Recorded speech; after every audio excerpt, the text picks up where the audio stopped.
भाई इंडिया की टीम को कौन हराएगा, मेरी तो समझ से बाहर है। मैच आपने देखा है, Hindustan finally has nailed it. अजी जीत गया ना भारत। भारत मेरे पाकिस्तानी घंटे के फैन सोच रहे थे कि इंडिया हार जाएगी। यहाँ पे बॉल स्विंग या ब्रेक नहीं हुआ तो विराट कोहली को आउट करना तो मेरे ख्याल में बहुत ही मुश्किल है। विराट कोहली ने जो आज इनिंग खेली है ना बेटा, विराट कोहली ने पूरी दुनिया को बताया। और जो अग्रेशन भाजी विराट कोहली का फील्ड के ऊपर नजर आया ना, विराट कोहली ने दिखाया कि यार आई एम द बॉस। भाई इंडिया की टीम को कौन हराएगा, मेरी तो समझ से बाहर है। वो कौन सी ऐसी टीम आएगी जो इंडिया को हराएगी। आज का मैच भी देख लें, बहुत आसानी से इंडिया की टीम ने ये मैच जीत ली है। मेरे ख्याल में अब हर टीम्स को ये सोचना होगा कि क्या इंडिया की टीम को सेकंड बैटिंग करवाएं या सेकंड बॉलिंग करवाएं, खुद बैटिंग करें पहले या खुद बैटिंग करें बाद में। मेरे ख्याल में बहुत ज्यादा मुश्किलात होती जा रही हैं। इंडिया के खिलाफ अगर पहले बैटिंग करनी है तो भाई 350 या उससे ज्यादा सोचेंगे तो तब होगा। उसके अलावा तो मेरे ख्याल में आप उनसे जो है वो जीत नहीं सकते। उसके बाद शुभमन गिल ने भी 50 रन इनिंग कर दी, खेल ली। अब मुझे ये बताएं कि ऊपर से अगर दोनों ओपनर्स अगर बॉल को मार मार के पुराना कर देंगे तो विराट कोहली तो आगे रन्स करेगा ना, क्यों नहीं रन्स करेगा? क्योंकि एक तो प्लेयर बहुत बड़ा, उसके बाद बॉल स्विंग या सीम होना नहीं, तो उसने इसी तरह सेंसिबल तरीके से इनिंग खेलनी है। अब आप ये देखें कि उसके साथ मैच आपने देखा है, Hindustan finally has nailed it. Reason why, because इनके पास होम ग्राउंड का एडवांटेज है और इनके पास बेस्ट स्पिनर्स हैं। कभी कहते थे कि फास्ट बॉलर की बैटरी पाकिस्तान से कम नहीं होती थी, लेकिन इंडिया के पास भी फास्ट बॉलर बैटरी है, लेकिन इनके पास जो फैक्ट्री है ना स्पिनर्स बनाने की, वो बहुत ज्यादा है। विराट कोहली राइटली सो उनके पांव को हाथ लगाना चाह रहे थे, कि बताना चाह रहे थे कि वाह यार कमाल किया तुमने। I think it's just amazing to see that कि India is playing on the home ground conditions और इंडिया को पता है कैसे एक्सप्लॉइट करनी सिचुएशंस। और एट द सेम टाइम अब बात रहेगी मैच की समरीज, तो I think Indian batting again they has to be अजी जीत गया ना भारत। भारत भारत सारी बातों को बिल्कुल उन्होंने साइड पे रख के अपनी क्रिकेट और अपनी परफॉर्मेंस पे गौर किया। बड़ा मैच जीता न्यूजीलैंड से आज, और क्या परफॉर्मेंस रही है। रोहित शर्मा एक दफा फिर फ्रंट से लीड किया है उन्होंने दिखाया कि कप्तान किस तरह के होते हैं। जहां पे बड़े मैच आ जाते हैं, जहां पे स्टेक्स बड़े हो जाते हैं, उनके बड़े वहीं खड़े होते हैं। और अगर आप ऑपोजिट देखेंगे तो जहां पे स्टेक बड़े हो जाते हैं, हमारे बड़े वो पड़े होते हैं।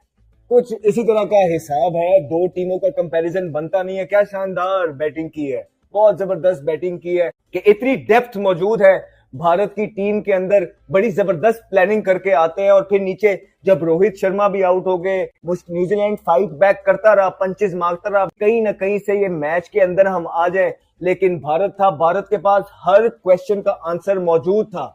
भारत ने हर क्वेश्चन का आंसर ब्रेवरी से दिया है, समझदारी से दिया है। इस तरह के प्लेयर्स मौजूद हैं कि जिनकी मेंटल गेम अवेयरनेस बहुत हाई है। बड़े बड़े मैचेस आए। मेरा किंग लौट आया, मेरा किंग लौट आया, मेरा घंटे का किंग कहाँ गया, मेरा जिम्बू कहाँ गया, मेरा जिम्बू कहाँ गया, मेरा जिम्बू पान के टगो कहाँ गया। बेटा ठोक दिया।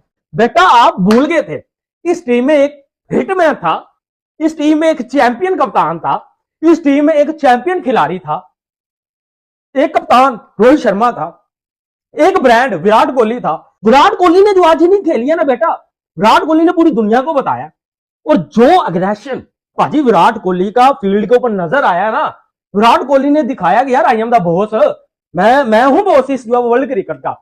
जो लोग कहते थे ना कि 2027 वर्ल्ड कप तक गौतम गंभीर कहते थे ये फारग हो जाएंगे, दोनों नहीं खेलेंगे, बेटा देख लो आज यही दो एक्सपीरियंस, मतलब एक्सपीरियंस नहीं शहरियार अय्यर का। वो देखिए कहीं ना कहीं ये सोच रहा था मारूं छक्के मारूं चौके मारूं, ये करूं वो करूं, लेकिन जो एक्सपीरियंस प्लेयर, बड़ा नाम बड़ा प्लेयर, हजारों रन किए हैं उसने इंटरनेशनल क्रिकेट के अंदर। आप देखिए वो खेलता कितना सुकून से है, कोई जल्दी नहीं करता, बिल्कुल सेंसिबल खेलता है। जहां मारने की जरूरत होती है वहां मारता है, जहां सिंगल डबल्स की जरूरत होती है वो आधे से ज्यादा रन तो अपने सिंगल डबल से वो करता है। हर टाइम बिजी रहता है कि रन्स किस तरीके से जो है वो करने हैं, बिल्कुल मौका नहीं देता। जहां पे बॉल स्विंग या ब्रेक नहीं हुआ तो विराट कोहली को आउट करना तो मेरे ख्याल में बहुत ही मुश्किल काम है। तो मुझे तो नहीं लग रहा कि, मुझे तो ऐसा लगता है तुक्के में कोई टीम इनको हराएगी तो हराएगी। एक्स्ट्राऑर्डिनरी किस्म की कोई बॉलिंग हो गई, बैटिंग हो गई, वरना अगर पूरा मैच हो या तरीके से क्रिकेट हो, वो तो मेरे ख्याल इंडिया का ही जो है वो ये मैच आईपीएल के खेलते हैं, प्रेशर गेम्स खेलते हैं, हर टूर्नामेंट का तो फाइनल खेल रहे होते हैं, तो उनसे ज्यादा प्रेशर को कौन समझ सकता है, उनसे ज्यादा एबिलिटी किसके पास हो सकती है कि वो प्रेशर को हैंडल करें। और एक दफा फिर आज भारत ने दिखाया है कि वो वर्ल्ड चैंपियंस हैं। इस तरह की ऑस्ट्रेलिया की सीरीज जो हारे और न्यूजीलैंड की सीरीज हारे, रेड बॉल के अंदर बड़ी स्क्रूटनी हो रही थी, उसके बाद रोहित शर्मा और उनकी टीम ने जिस तरह अपने आप को गैदर अप किया, बकल अप किया और इंग्लैंड की सीरीज से स्टार्ट हुए और मार मार के मधोल दिया है। बड़े मैच का बड़ा मार्का मारा है, बड़े मैच के बड़े प्लेयर्स हैं सारे। और फिर कुछ लोग अभी भी बातें कर रहे हैं, कुछ लोग नुक्ताचीनी करने की कोशिश करते हैं और जो ड्यू क्रेडिट होता है प्लेयर्स का वो नहीं देते हैं। भारत के प्लेयरों ने एफर्ट की, भारत के प्लेयरों ने अपने प्लान्स बनाए और उनको ग्राउंड के अंदर एग्जीक्यूट किया। अब लोग वो सारा क्रेडिट उनके प्लेयर से छीनना चाहते हैं। इस तरह की बोगस बातें करके हम इसको इंडोर्स नहीं करते। बड़े प्लेयर है इस वर्ल्ड क्रिकेट के। इंडिया में नो डाउट बहुत टैलेंट है, लेकिन इंडिया क्यों है? इंडिया के पास रोहित है। इंडिया क्यों है? इंडिया के पास किंग कोहली है। ये होती है यूनिटी बेटा, ये होती है टीम। मुझे बताओ ना, इसको क्या कहोगे आप? फिर इंडिया क्यों ना जीते वर्ल्ड कप? इंडिया क्यों ना जीते चैंपियन ट्रॉफी? इंडिया क्यों ना जीते एशिया कप? अगर 20-20 साल बाद कोई टेस्ट मैच निकल गया तो भाई निकल गया। आपको समझना पड़ेगा, रोहित नहीं उस टीम में, विराट नहीं थे उस टेस्ट टीम में। आपको दचके लगेंगे, रोहित और विराट के बिना आपको कमी तो महसूस होगी। ऐसा तो नहीं कि रोहित विराट के जाने के बाद आप कुछ हारेंगे नहीं, जाएंगे आप, मैच खेलेंगे, इंडिया जाएगी रोहित विराट के बिना, लेकिन हारेगी भी। वो रोहित विराट ही थे जो बहुत बचाते थे, क्योंकि कमी तो महसूस होती है ना। अगर आप कहेंगे वो रिटायर भी हो गए और इंडिया जीती भी रही तो ये तो गलत है, क्योंकि वो बड़े प्लेयर थे, उन्होंने हमेशा मुश्किल सिचुएशन में आगे खड़े रहे थे। सारी बात उनके जाने से फर्क तो पड़ेगा। थिंक बहुत क्रेडिट है भारत के प्लेयर्स का कि जिस तरह की क्रिकेट उन्होंने प्रोड्यूस की है। आउटस्टैंडिंग टीम है, आउटस्टैंडिंग प्लेयर्स हैं, सुपरस्टार्स हैं जो अपने मुल्क की बेहतरी के लिए काम कर रहे हैं और अपने मुल्क का झंडा क्रिकेट की दुनिया में ऊंचा कर रहे हैं, फख्र से ऊंचा कर रहे हैं, और ये क्रेडिट उनका ही है। यूं दूसरों के लिए बातें करने से कुछ नहीं होगा, अपने आप को देखना है, अपने गिरबान के अंदर देखना है कि हम वो क्या चीजें हैं जो गलत कर रहे हैं, सीखना है। आप वही दो प्लेयर्स जो दो इवेंट से आपकी जो टीम क्वालिफाई तक कर नहीं सकी, लोगों को, आपके प्लेयर्स को 8-8 इवेंट मिले, लेकिन आपके कान पे जूं नहीं रेंग रही है, वही प्लेयर्स आप उठा के दोबारा सिलेक्ट कर रहे हैं। इस तरह की बोगस परफॉर्मेंस के बाद भी आपने उन्हीं प्लेयर्स को दोबारा से सिलेक्ट कर दिया है। आपने वनडे वालों को टी20 में डाल दिया, टी20 वालों को वनडे में डाल दिया। आप देखेंगे कि ये एक एक मैच में परफॉर्मेंस करेंगे, ये दोबारा टीम के अंदर आ जाएंगे। किस तरह चाहते हैं कि आपकी क्रिकेट इंप्रूव होगी? आपकी क्रिकेट इंप्रूव यूं नहीं होगी, माइंडफुल डिसीजंस लेने से इंप्रूव होगी, मेरिट को लेके आने से इंप्रूव होगी। डोमेस्टिक का स्ट्रक्चर बेहतर करना पड़ेगा, लोग मेरिट पे लाने पड़ेंगे, बच्चों को अपॉर्चुनिटी देनी पड़ेगी, तभी आपकी क्रिकेट आगे जाएगी। फिर हम जब बात करते हैं कि आप देखें दूसरों से सीखना चाहिए, आपके नेबरिंग कंट्री है भाई, इसी के साथ मुकाबला था ना। पाकिस्तान की अवाम चाहती है कि आप भारत से जीते, इसी तरह भारत की अवाम चाहती है आप पाकिस्तान से ना हारें, तो इन्हीं से आपका मुकाबला कराना है ना। आप उनकी रैंकिंग देखें, भारत की आप परफॉर्मेंसेस देखें, आप देखें उनकी टेस्ट की परफॉर्मेंसेस, टेस्ट चैंपियनशिप का फाइनल खेलते हैं, टी20 का फाइनल जीता, वनडे के अंदर ये चैंपियंस ट्रॉफी जीते, वनडे के फाइनल में पहुंचे। दूसरी तरफ आप क्वालिफाई भी नहीं कर पाते हैं कहीं पे।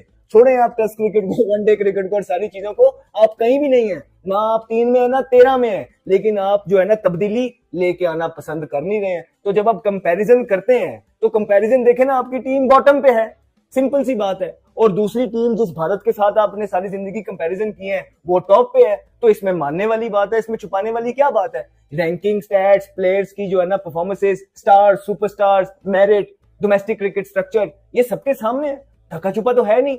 तो फिर ये मानने वाली बातें, और अपना स्ट्रक्चर ठीक करना है, हमने अपने आप को बेहतर करना है, दूसरों को नीचा नहीं गिराना। हेलो दोस्तों, स्वागत है आपका हमारे YouTube channel cricket for India पर। तो आखिरकार वही हुआ जिसका हम सबको पता था। जी हाँ दोस्तों, भारत ने पहले ओडीआई मैच में न्यूजीलैंड को 4 विकेट से हरा दिया और 3 मैचों की ओडीआई सीरीज में 1-0 से बढ़त बना ली। अगर इस मैच की बात की जाए तो न्यूजीलैंड ने 50 ओवर में 8 विकेट खोकर 300 रनों का विशाल सा स्कोर खड़ा किया। अगर न्यूजीलैंड की बैटिंग की बात की जाए तो उनके दोनों ओपनर्स हेनरी निकोलस और डेवन कॉनवे ने बहुत ही बढ़िया बैटिंग की और उन्होंने न्यूजीलैंड को एक मजबूत सा स्टार्ट दिया। दोनों ओपनर्स ने मिलकर 100 से ज़्यादा रनों की ओपनिंग साझेदारी कर दी। डेवन कॉनवे ने 56 तो हेनरी निकोलस ने 62 रनों की एक अच्छी और सुलझी हुई पारी खेली, जिससे न्यूजीलैंड को एक मजबूत और अच्छी ओपनिंग बैटिंग पार्टनरशिप मिली। लेकिन फिर हर्षित राणा ने आकर दोनों को जल्दी ही निपटा दिया और 2 से 3 ओवर के अंदर ही दोनों ओपनर्स को पवेलियन वापस भेज दिया। उसके बाद लगातार अंतराल पर न्यूजीलैंड का विकेट गिरता रहा, लेकिन डेरी मिचेल ने एक अच्छी और सुलझी हुई बैटिंग की। उन्होंने एक एंड को अच्छे से थामे रखा और 84 रनों की एक अच्छी पारी खेली, जिससे न्यूजीलैंड का मिडिल ऑर्डर भारत के बॉलिंग लाइनअप को अच्छे से चैलेंज करता रहा।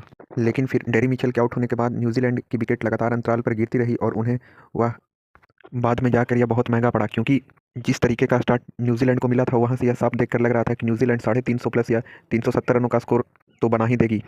लेकिन फिर मिडिल ओवर्स में और डेथ ओवर्स में भारत के गेंदबाजों ने एक अच्छी वापसी की।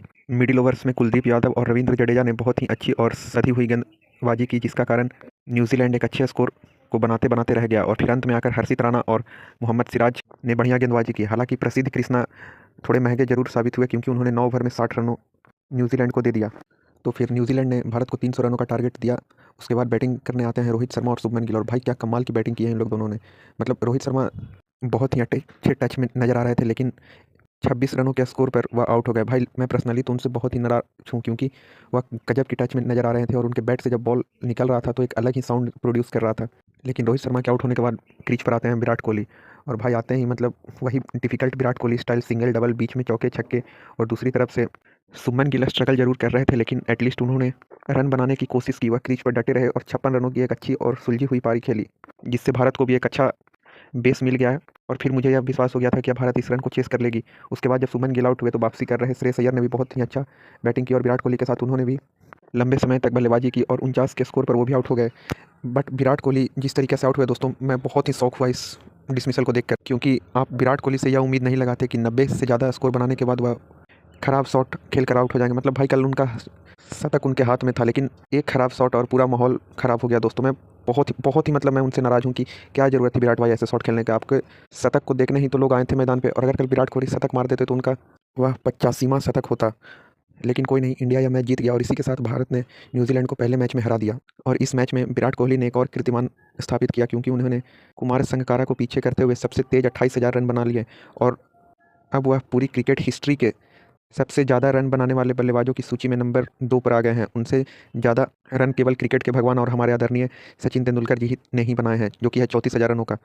तो हम तो यही उम्मीद करेंगे दोस्तों कि विराट कोहली उनके 100 शतकों की बराबरी भी करे और उनके 34,000 रनों के आंकड़े से पार भी जाएं। तो उम्मीद है दोस्तों कि आपको हमारा ये वीडियो पसंद आया होगा, और अगर आपको हमारा ये वीडियो पसंद आया तो हमारे चैनल को लाइक, सब्सक्राइब और शेयर करें। जय हिंद, जय भारत।